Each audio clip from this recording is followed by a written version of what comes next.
IUCD दे दें, यानी intrauterine contraceptive device, यानी कि कोई भी ऐसे मतलब जो डिवाइसेस हैं जैसे कॉपर्टी हो गई उनके अंदर कि उनके जहन में ये ख्याल होता है कि शायद ये प्रेगनेंसी को टर्मिनेट करने में हमें हेल्प करेगा, तो मिस गाइड करके, मिस इन्फॉर्मेशन दे के डॉक्टर को उनकी रिक्वेस्ट होती है कि भाई आप हमें IUCD दे दें, मतलब कर दें।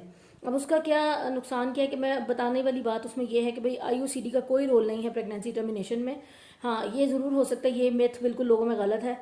IUCD अबॉर्शन में किसी किस्म का हेल्प नहीं करता, ना मिसकैरेज में किसी किस्म का हेल्प करती है।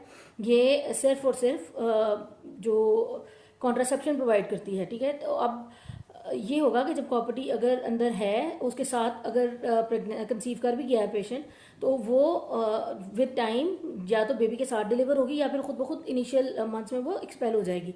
लेकिन ऐसा नहीं होगा कि वो अबॉर्शन करा दे या जो फीटस है वो उसको एक्सपेल करा दे या ऐसा कुछ कर दे, ऐसा कुछ भी नहीं है।